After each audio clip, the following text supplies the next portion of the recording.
We made it 3 months. Let's all give ourselves a pat on the back. Because we did it. Didn't think we would, but we did. Yeah. And we're here, and we're back. Once Upon a Time is back.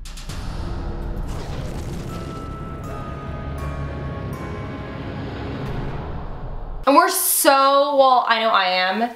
Jake's like really sick right now, so he's not up to Oh yeah, sorry, I'm sick. So if I sound nasally, it's gonna be like that for the rest of the video. Yeah. So I'll try to talk less. He's not up to his full potential, but we're super excited to get back into filming and to doing these and just having that same routine of, you know, watching the show and then filming and talking about it and talking to you guys. And now there's like new stuff to talk about, so. Makes it exciting. All right, so let's do this. The show kicks off as it normally does with some sort of flashback, and it's like many years ago. We show Rumpel and the trio. Rumpel. By the way, I'm just gonna throw out, I'm not a big fan of Maleficent's character in this show. Maybe because like the Disney movie Maleficent came out recently, so it kind of made like downplayed this one, I think. Yeah, but I really like Cruella's character. I think she's fleshed out pretty well. Yeah, well, this Maleficent was actually, I don't know if a lot of you, I don't know if some of you are who watch this have been watching Once Upon a Time since season 1, but this Maleficent has been here since season 1. And she came first. Yeah, she came before Angelina Jolie. I don't know why, but when it goes to real world and Rumpel is making ramen in the microwave. It's so funny, but you know what? That's one thing I really appreciate, because it wasn't, I asked this question on the last episode, I think. I said when Rumpel got to New York or something like that, or I assume that's where he is, right? New York? New York, yeah. Like, how is he going to survive? He has no money in his pocket and stuff like that. Like, where's he going to stay? I'm like, oh, it's just like one of those, you know, TV show, movie things where they're going to not explain it kind of thing. You just kind of assume. But it showed that he was living under Ursula's roof. You know, he went and found her first, and she was like, you know, I don't have any, he's like complaining about her living situation, but she's the one helping him out. So that explains how he got around. I really like those little details. So we see, you know, everybody in Storybrooke getting back to their routine, and Regina like burning that bird. I don't know what that was about, that painting. Does it have something to do with Mary Margaret? Well, I saw like another picture was coming underneath it as she was doing that.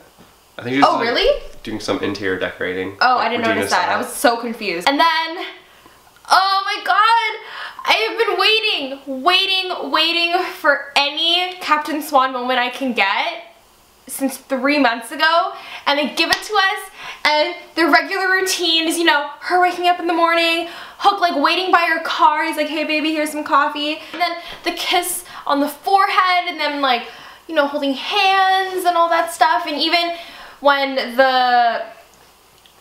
what happened? When the fairies came out of the thing, and then Hook and Emma were holding hands, they were giving each other these looks, like reassurance, like, oh my god, we might die, I love you. They're a couple now. I'm over them. They're totally a couple, and I'm just like any Captain Swan moment I can get, like this is why. This is why I waited 3 months. This is why I watched the show. It's just a reminder.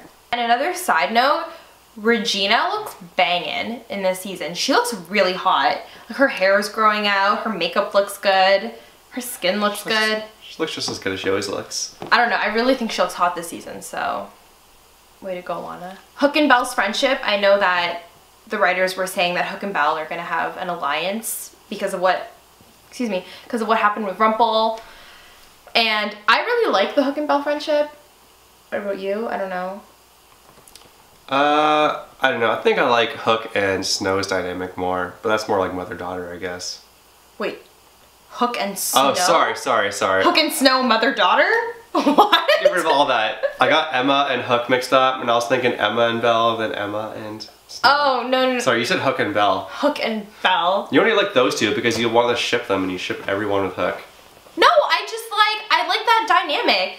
I didn't like Hook and Elsa. You only didn't like Hook and Elsa because you thought Elsa was a threat. Yeah, Belle could be a threat. No, who are we kidding? It goes back to Rumpel being in Ursula's apartment. And he's on a computer, and he gets an email. It's like, ding, and he's like, I think all of our problems have been solved. I just imagine Rumpel's never seen email before, and it's like one of those chain emails, like where it's like, forward this to 20 people, and your day tomorrow will be great.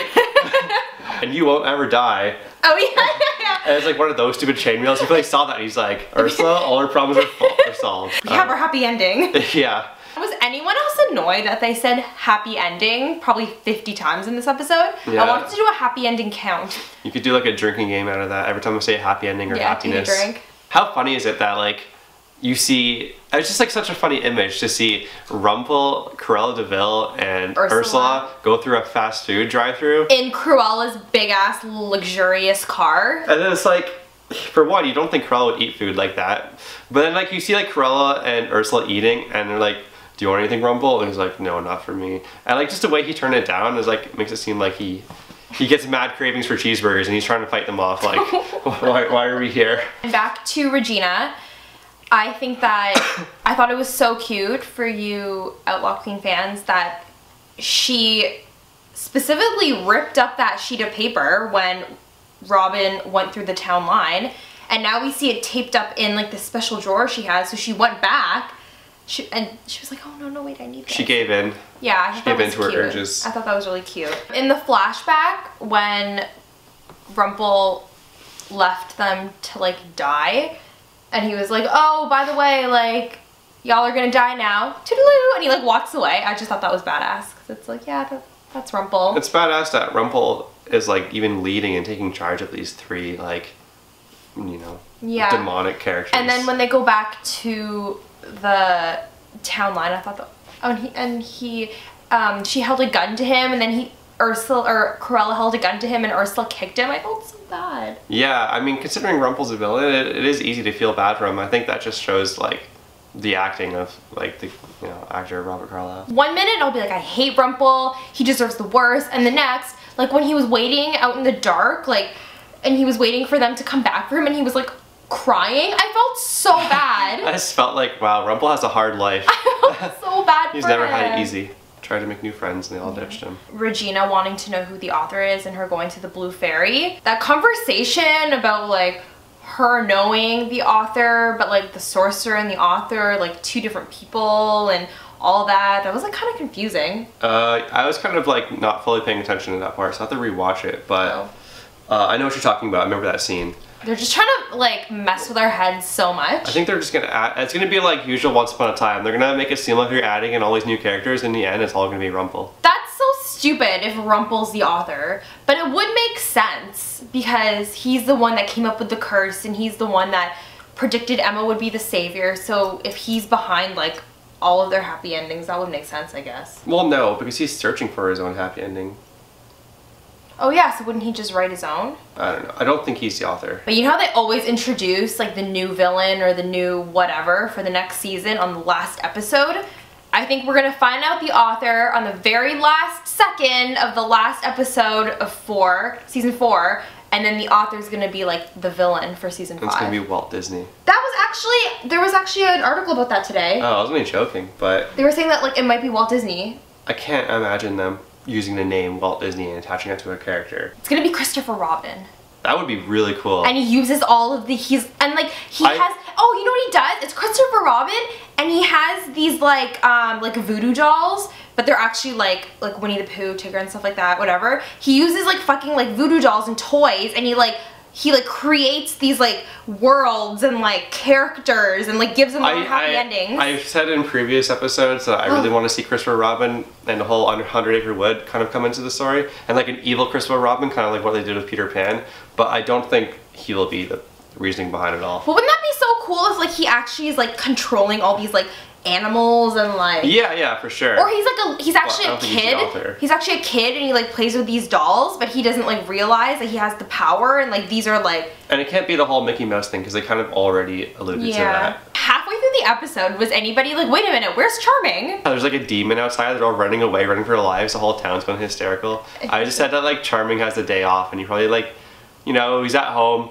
watching TV, looked out the window, he saw there was like a demon running out there, and he's just like, oh my god, not today. Not today, close the blinds. Close his blinds. When Snow told Charming, she was like, Cruella and Ursula are here in Storybrooke, and they kind of gave each other a look. I was telling Jake, I was like, oh, so Snow and Charming have a backstory with Ursula and Cruella. Not surprised, because they always do backstories with like all these different characters and how they've all met each other. So I wasn't surprised. And then when she was so against having Ursula and Cruella come back across the town line, I didn't think anything of it, because Emma was making a point that Snow always believes in the best of people, and why is she turning them down, and blah blah blah blah blah. Yeah, even at that point, I didn't think anything was up. I thought just, you know, Snow and Charming had a bad feeling about it. When Emma and Hook, Emma and Hook, I'll get back to that scene, but when Emma and Hook are like, oh, where are our parents? And then it shows the truck in like the foggy woods. I'm like, oh, they're banging in the truck, right?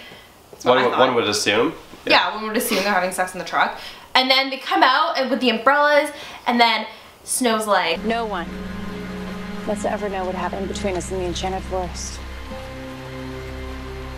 And if you say one single word to anyone, especially Emma, nobody won't have to worry about the evil queen. I'll rip out your hearts myself. That